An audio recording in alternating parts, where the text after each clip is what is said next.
पिछले एपिसोड में हमने शियाफान के बारे में जाना था क्योंकि उसने घोस्ट सेट को ज्वाइन कर लिया होता है और वो पिछले 10 सालों से घोस्ट सेट के अंदर ही अपनी कल्टीवेशन सीख रहा है, जिस वजह से वो काफी ज्यादा पावरफुल भी बन चुका है। जिसके बाद उसके मास्टर ने उसे ये ऑर्डर दिया था कि उसे किसी तरह का खास ट्रेजर लेने के लिए जाना है जिसके पीछे ह्यूमंस भी आएंगे और जिसके पास भी वो ट्रेजर होगा वो सबसे ज्यादा पावरफुल बनकर सामने आएगा। इसलिए डीमन सेट जो होता है उसे कैसे भी करके वो ट्रेजर चाहिए ही था ताकि वो ह्यूमन को हरा कर पूरी दुनिया पे अपना कब्जा कर सके। पर शियाफान ने भी वांग से वादा कर लिया होता है कि मैं कैसे भी करके उस ट्रेजर को यहाँ पर ला कर ही रहूंगा। इसके बाद यहाँ से ये एपिसोड शुरू होता है। तो इस एपिसोड की शुरुआत में हम चान शेंग सेट का सीन देखते हैं जो कि 4 डीमन सेट में से एक सेट है और इसी के बारे में पिछले एपिसोड में वांग बता रहा था कि वो हमारे सेट से थोड़ा सा ज्यादा पावरफुल है। इसके बाद वहाँ पर चान शेंग सेट का जो एल्डर होता है वो उस टाइम को याद कर रहा होता है जब किन्यू सेट के मेन एल्डर ने वहाँ पर अपनी जूजियान स्वॉर्ड का इस्तेमाल करते हुए कई सारे डीमन का वहाँ पर खात्मा कर दिया था। इस चीज को याद करके उसे बहुत ज्यादा गुस्सा आ रहा होता है क्योंकि उस लड़ाई के अंदर उसके सेट के कई सारे लोग मारे जा चुके थे और उसी के बाद से उसका सेट धीरे धीरे करते हुए कमजोर पड़ते जा रहा है। इसलिए वहां पर वो ये डिसाइड करता है कि अब कैसे भी करके मुझे वो ट्रेजर हासिल करना ही पड़ेगा। एक बार मेरे पास वो ट्रेजर आ जाए उसके बाद तो मैं सारे के सारे लोगों से अपना बदला ले लूंगा। मुझे अपने सेट के जितने भी खास डिसाइपल हो सकते हैं उन सभी को वहां पर भेजना चाहिए ताकि वो सभी मिलकर उस ट्रेजर को लाने की कोशिश कर सके क्योंकि हमारे सेट की सारी उम्मीदें बस उस ट्रेजर के ऊपर ही डिपेंड करती है। अगर इस बार भी वो हमारे पास नहीं आया तो हमें नहीं लगता कि आगे चलकर ये सेट उतना ज्यादा मजबूत रह पाएगा। बाकी सारे दुश्मन हमारे सेट के ऊपर हमला करके इसे खत्म करने की कोशिश कर देंगे और सेट का एल्डर होने की वजह से मेरी जिम्मेदारी है कि मैं अपने सेट को प्रोटेक्ट करूं और इसे सबसे ज्यादा पावरफुल बनाऊं ताकि दुश्मन हमारे सेट का नाम सुनते ही कांप जाए और ये चीज तो मैं कैसे भी करके ही रहूंगा। उसके बाद हम एक गांव का सीन देखते हैं जहाँ पर फॉर्च्यून टेलर और जूई भी होते हैं, जहाँ से नजदीक ही वो वेस्टर्न स्वैम्प आता है जहाँ पर सारे के सारे लोग जमा होने वाले हैं क्योंकि वहीं पर वो ट्रेजर आएगा। वहां आने के बाद जूई जो होती है फॉर्च्यून टेलर से पूछ रही होती है कि क्या सच में ये वेस्टर्न स्वैम्प इतना ज्यादा खतरनाक जगह है जहाँ पर काफी सारे कीमती ट्रेजर है, यहाँ पर जरूर कोई ना कोई खास ट्रेजर तो होगा ही, तभी तो सारे के सारे लोग यहाँ पर आना चाहते हैं ताकि उस ट्रेजर को हासिल कर सके। जिस पर फॉर्च्यून टेलर जो होता है उससे कह रहा होता है ये वेस्टर्न स्वैम्प जितना ज्यादा अच्छा दिखाई देता है उतना ही ज्यादा खतरनाक है। यहाँ पर लाखों की तादाद में पॉइजनस बीस्ट वगैरह हैं जो एक सेकंड के अंदर लोगों की जान लेने के लिए यहाँ पर तैयार रहते हैं। और हाँ, जैसा कि तुमने कहा कि वहाँ पर कोई खास तरह का ट्रेजर है तो ये बात भी बिल्कुल सही है, लेकिन वो ट्रेजर अभी तक के बॉर्न नहीं हुआ है, उसे बॉर्न होने में थोड़ा सा टाइम लगेगा। एक बार अगर वो ट्रेजर बॉर्न हो जाए तो उसके बाद उस ट्रेजर को छीनने की सारे लोगों में हुड़ मच जाएगी, सारे लोग अपनी पूरी ताकत का इस्तेमाल करेंगे ताकि उस ट्रेजर को छीन सके और उस टाइम जो तबाही होगी उसका तो अंदाजा भी नहीं लगाया जा सकता। उस टाइम न जाने कितने इंसान और डीमन मारे जाएंगे उसकी तो गिनती तक नहीं होगी क्योंकि तुम अभी देख सकती हो कि अभी तक के तो ट्रेजर यहाँ पर बॉर्न हुआ ही नहीं है और अभी से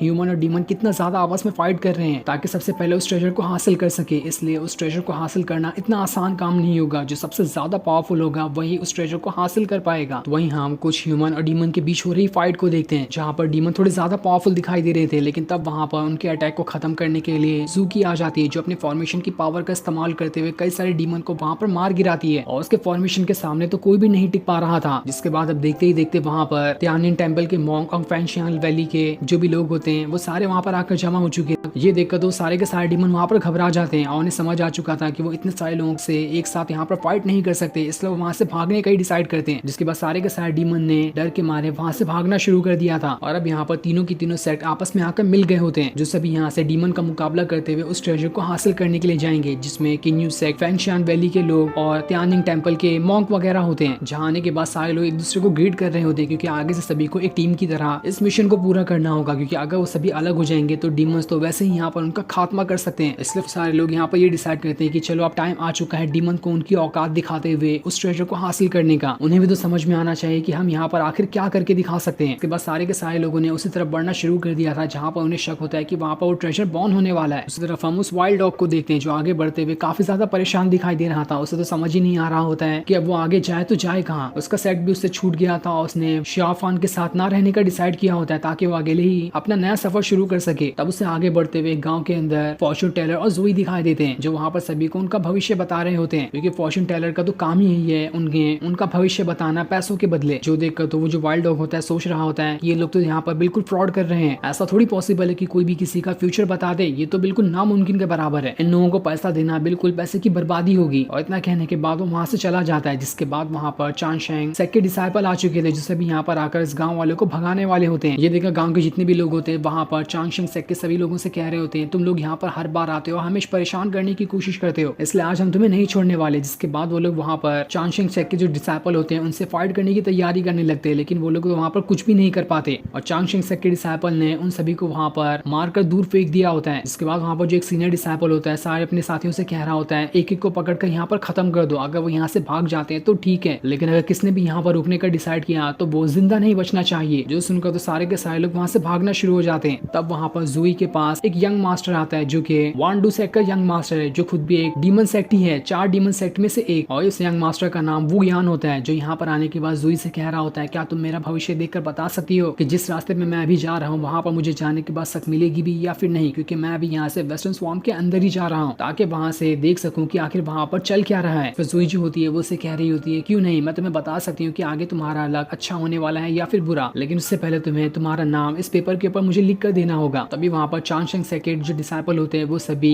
वू यान से कह रहे होते हैं तुम्हें सुनाई नहीं देता कि हम लोग यहाँ पर सभी को भगा रहे हैं, इसलिए यहाँ से भाग निकलो वरना तुम्हारे लिए अच्छा नहीं होगा। लेकिन तब जो वू यान होता है इतने स्टाइल के साथ उस पेन को घुमाते हुए पेपर पे अपना नाम लिख रहा होता है कि उस पेन के अंदर से निकल रहे ऑरा की वजह से सारे के सारे चांगशेंग सेक्ट के डिसाइपल वहाँ से दूर जाकर गिरने लग गए थे। कोई भी वू यान के सामने खड़ा तक नहीं हो पाता और जैसे वो सभी वहाँ से दूर आकर गिरते हैं उनके अंदर से पॉइजन बाहर निकलने लग गया था, जिस चीज से किसी को समझ ही नहीं आता कि आखिर यहाँ पर इस वू यान ने उनके साथ कर क्या दिया। वो तो पॉइजन का शिकार हो चुके हैं जिस वजह से कुछ ही टाइम के अंदर इनकी यहाँ पर जान चली जाएगी, इसलिए वो सारे के सारे लोग डर के मारे वहाँ से भाग निकलते हैं। उसके बाद जोई जो होती है वू यान का नाम देकर भविष्यवाणी करने की कोशिश करने लगती है ताकि बता सके कि जिस रास्ते पे अभी वू यान जा रहा है उसे वहाँ पर सक्सेस मिलेगी भी या फिर नहीं, और काफी देर तक है। उसके बाद जो भी इक्विपमेंट होते हैं उसका इस्तेमाल करते हुए वो भविष्यवाणी कर रही होती है, जिसके बाद वो वू यान से कहती है मुझे यहाँ पर तुम्हारा लक अच्छा दिखाई दे रहा है, हो सकता है जहाँ पर तुम जा रहे हो वहाँ पर तुम्हें सक्सेस मिलने के ज्यादा चांस है। ये सुनकर वू यान जो होता है वहाँ पर जोई का शुक्रिया करने लगता है उसे इतनी अच्छी ऑफर देने के लिए। साथ ही उससे वो ये भी कहता है कि मेरे साथ मेरा एक दोस्त भी आया है, उसे भी अपना भविष्य दिखवाना है, तो क्या तुम उसका भी भविष्य देख के बता सकती हो कि उसे भी आगे चलकर सक्सेस मिलने वाली है या फिर नहीं। लेकिन इस बात का ख्याल रखना कि जो मेरा दोस्त है वो थोड़ा अजीब किस्म का इंसान है। जिसके बाद वू यान जो होता है फॉर्चून टेलर को पैसे दे देता है, जितना उसे कहे थे वू यान वहाँ पर उस फॉर्चून टेलर को उससे ज्यादा ही पैसे दे देता है। और अब वहाँ पर जब वू यान का दोस्त आ रहा होता है उसके आने से पहले पूरा का पूरा मौसम ही वहाँ पर बदल जाता है, बिल्कुल काले बादल छा चुके थे और वहाँ पर तूफान आने लगता है, क्योंकि यहाँ पर कोई और नहीं बल्कि शियाफान ही आ रहा है, जिसके आने की वजह से यहाँ पर तूफान आ चुका है। तब वहाँ पर शियाफान आता है जो वहाँ पर रखे पेपर के ऊपर अपना नाम लिखना शुरू कर देता है और उसने यहाँ पर अपना नाम शियाफान के बजाय घोस्ट ली लिखा होता है, क्योंकि जब से उसने घोस्ट सेट को ज्वाइन किया है उसने अपना नाम शियाफान से हटाकर घोस्ट ली रख लिया है। और जब जोई उसे पढ़ती है तो वो एकदम ज्यादा हैरान रह जाती है कि तो यही वही घोस्ट ली है जिसके नाम सुनकर ही सारे लोग डर जाते हैं, तो आखिर इससे क्या जरूरत पड़ गई मेरे सामने आकर मुझसे अपना फ्यूचर के बारे में जानने की, ये तो इतना ज्यादा पावरफुल है कि खुद ही से अपना फ्यूचर लिख सकता है। लेकिन अभी वो यहाँ पर वो नहीं पहचानी होती है कि ये शियाफान ही है जिससे वो बचपन में देखा करती थी, लेकिन शियाफान ने उसे पहचान लिया होता है कि वे उसी फॉर्चून टेलर के साथ रहने वाली छोटी लड़की है। तब वू यान जो होता है जोई से कह रहा होता है तुम इस बार यहाँ पर गलत हो, शियाफान भले से पावरफुल है लेकिन वो खुद से अपना फ्यूचर नहीं लिख सकता, उसके पास अभी डिमोनिक पावर बहुत ज्यादा है। लेकिन हर एक इंसान पैदा होते साथ ही डीमन तो नहीं होता, उसके पीछे भी काफी बड़ी कहानी होती है। उसके बाद वू यान और शियाफान दोनों आमने सामने आकर खड़े हो जाते हैं, क्योंकि दोनों डीमन सेट के अलग अलग यंग मास्टर होने की वजह से एक दूसरे के दोस्त हैं, लेकिन इनकी दोस्ती उतनी भी ज्यादा गहरी नहीं कि वो हर खतरे में एक दूसरे का साथ दें। ये देखकर जो फॉर्चून टेलर होता है वो डर के मारे वहां से भाग रहा होता है, क्योंकि यहाँ पर शियाफान और वू यान ने दोनों ने अपनी पावर को एक्टिवेट करना शुरू कर दिया था और अगर यहाँ पर ये दोनों लड़ेंगे तो पूरी की पूरा गाँव यहाँ पर बर्बाद हो जाएगा। लेकिन वो दोनों वहाँ पर फाइट नहीं करते, अपनी अपनी पावर को वापस से अंदर डाल लेते हैं, क्योंकि यहाँ पर ये दोनों फाइट करने के लिए तो नहीं आए। साथ ही वहाँ से थोड़ी दूर बैठकर जूई की जो बड़ी बहन होती है ये सारी चीजें देख रही होती है। इसके बाद वू यान जो होता है शियाफान से कह रहा होता है हम दोनों काफी टाइम बाद मिले, मैंने तो कब से तुम्हारा सिर्फ नाम ही सुना था, आज काफी टाइम बाद मैंने तुम्हें देख भी लिया, मुझे तो लगता है तुम भी यहाँ पर उसी रेयर ट्रेजर के लिए आए हो और जहाँ पर तुम आ जाओ और तुम्हें वो ट्रेजर ना मिले ऐसा तो पॉसिबल ही नहीं है। मुझे तो लगता है कि तुमने पहले से उस ट्रेजर को हासिल कर लिया होगा, इसलिए अब मेरा वहाँ जाना तो बिल्कुल बेकार ही होगा। लेकिन तब शियाफान जो होता है वो भी वू यान से कह रहा होता है तुम्हारे पास तो भी पॉइजन की पावर है ना, जब तुम्हारे पास इतनी खतरनाक पावर हो और तुम मेरे से वैसे भी सीनियर, तो आखिर जो चीज तुम्हें चाहिए होगी उसे लेने की आखिर कौन ही हिम्मत कर सकता है। लेकिन अब वू यान जो होता है शियाफान से कह रहा होता है अरे अरे तुम तो गलत समझ रहे हो, मैं यहाँ पर उस ट्रेजर को लेने के लिए नहीं आया, तुम ही उस ट्रेजर को ले लो, क्योंकि मैंने वैसे भी दूसरों की चीजों में टांग अड़ाना कम कर दिया है। और इतना कहने के बाद वो वहां से चला जाता है, जिसके जाने के बाद शियाफान जो होता है जोई से कह रहा होता है तुम पहले से काफी ज्यादा बड़ी हो चुकी हो लेकिन अभी तक के वैसे ही दिखाई देती हो। इतना कहने के बाद वो वहां से चला जाता है, लेकिन अभी तक की जोई उसे नहीं पहचान पा रही होती है कि असल में ये वही शियाफान है जो कि उसके बचपन में एकदम कमजोर और एकदम मासूम किस्म का इंसान था, लेकिन अब वो यहाँ पर तो बहुत ही ज्यादा खतरनाक दिखाई देने लग गया है। इसके बाद वहाँ पर वाइल्ड डॉग आ जाता है जो जोई से कह रहा होता है मैंने देखा यहाँ पर तुम लोगों को उनका भविष्य बता रही हो, इसलिए मेरा भी ट्राई करो, मैं भी तो देखूं तुम यहाँ पर कितना अच्छा लोगों को भविष्य बता पाती हो। लेकिन तब वहाँ पर शियाफान का बंदर आ जाता है जो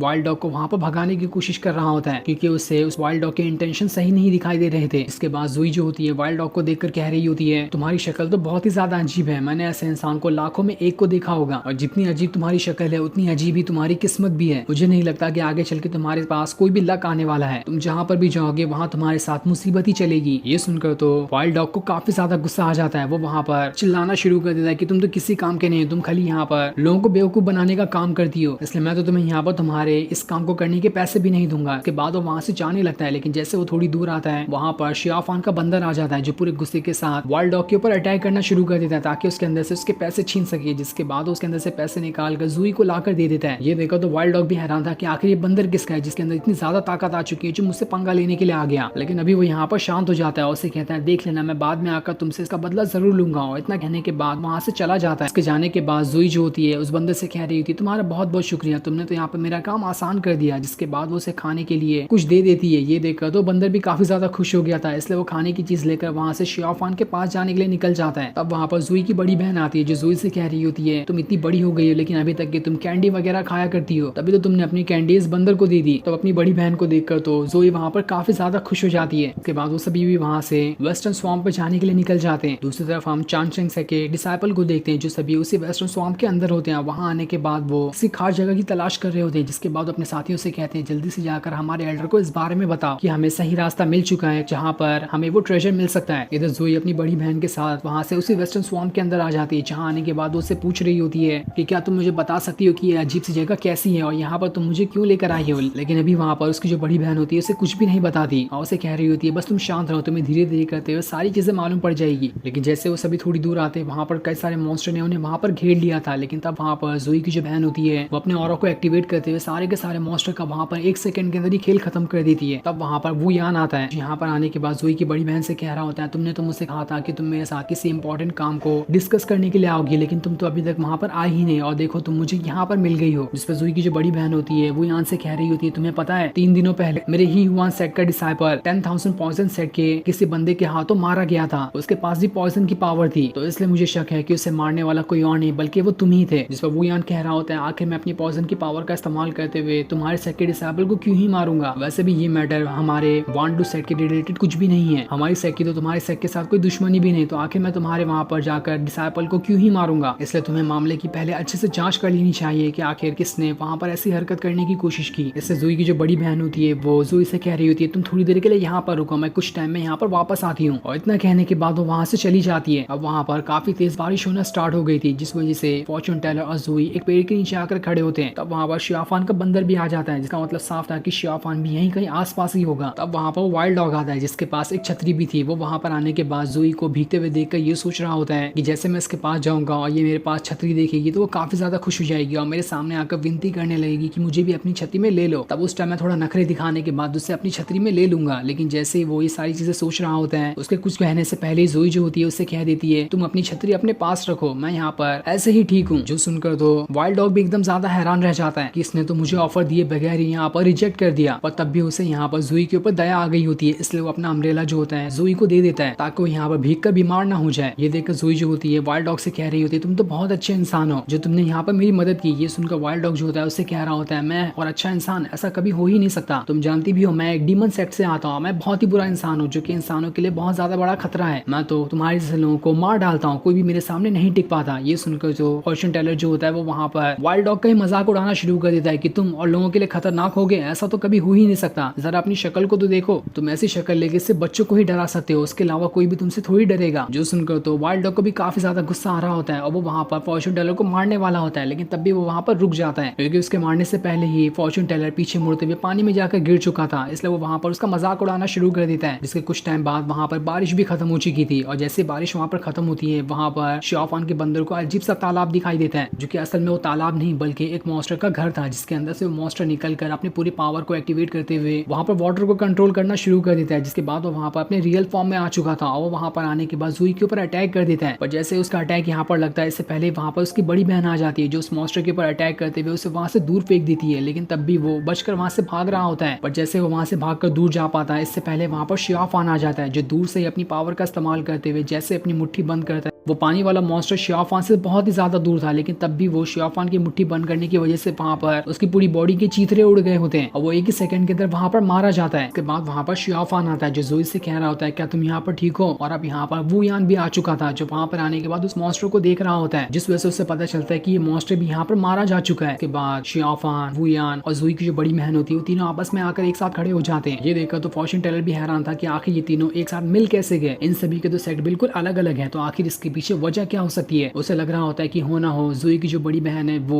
वुयान को पसंद करती होगी, इसलिए तो वो उसके साथ थी। लेकिन जैसे वो कुछ आगे सोच पाता, वुयान की बड़ी बहन का गुस्से वाला चेहरा देखकर वो वहां से भाग निकलता है और उस मॉन्स्टर के पास आकर कह रहा होता है ये मॉन्स्टर तो बहुत ज्यादा खतरनाक है, मैंने इसके बारे में सुना था कि ये हजारों किलोमीटर दूर माउंटेन में रहता है, लेकिन आखिर यहाँ पर कैसे आ गया, इसका यहाँ आना तो बहुत ज्यादा खतरे वाली बात है। उसके बाद वुयान जो होता है जोई की बड़ी बहन से कह रहा होता है तुम्हें क्या लगता है कि आखिर ये मॉन्स्टर यहाँ पर क्यों आया था, लेकिन वो वहां पर उसको कुछ भी जवाब नहीं देती। जिसके बाद शियाफान और बाकी सभी वहां से आगे बढ़ना शुरू कर देते हैं क्योंकि अभी उनका यहाँ पर काम तो शुरू ही नहीं हुआ है, उन्हें यहाँ पर ह्यूमन के साथ फाइट करते हुए उस ट्रेजर को भी हासिल करना है। जिसके जाने के बाद जोई की बड़ी बहन जो होती है उसे कह रही होती है अगर तुम्हें कभी भी दोबारा से शियाफान या फिर बाकी कोई भी ऐसा दिखाई दे जिसके पास काफी ज्यादा पावर हो तो उसे थोड़ा दूर ही रहना, क्योंकि वो सभी तुम्हारे लिए काफी ज्यादा बड़ा खतरा भी हो सकते हैं। इसके बाद वहां पर तूफान से आने लगता है। ये देखकर वो जो फॉर्चून टेलर होता है वो सभी से कह रहा होता है लगता है तूफान से पहले वाली आंधी आ चुकी है और अब यहाँ पर जो तूफान आएगा वो इतना ज्यादा खतरनाक होगा कि जिसे लोगों ने आज तक के कभी भी विटनेस नहीं किया होगा। दूसरी तरफ हम चानशाइन सेके एल्डर को देखते हैं जिसके पास का साथी आता है जो वहां पर आने के बाद कह रहा होता है हमारे डिसाइपल ने सही रास्ते का पता लगा लिया है, जहाँ पर जाने के बाद हमें हो सकता है वो ट्रेजर मिल जाए, लेकिन वहां पर घोस्ट सेक, वांडू सेक और बाकी अलग अलग सेट के भी लोग आ चुके हैं जो सभी हमसे पहले वहां पर पहुंच चुके। तो अब हमें यहाँ पर क्या करना चाहिए, क्या हमें भी वहां पर अपने और साथियों को भेजना चाहिए। लेकिन जितने भी लोग वहां पर गए हैं उन्होंने अपने सेट के किसी भी डिसाइबल को नहीं लाया, लेकिन बस वहां पर अपने अपने सेट के सबसे खास इंसान को लेकर आए हैं। जैसे कि घोस्ट सेक ने वहां पर सिर्फ शियाफान को ही भेजा है और वांडू सेक ने वहां पर सिर्फ वुयान को भेजा है। तो हमें क्या करना चाहिए, क्या हमें अपने यहाँ पर किसी खास इंसान को भेजना चाहिए या फिर सिपाहियों को भेजना चाहिए। लेकिन अभी जो वहाँ एल्डर होता है वो अभी कुछ भी जवाब नहीं देता और फिर ये सीन दिखाते ही ये एपिसोड यहीं पर एंड हो जाता है। Thanks for watching.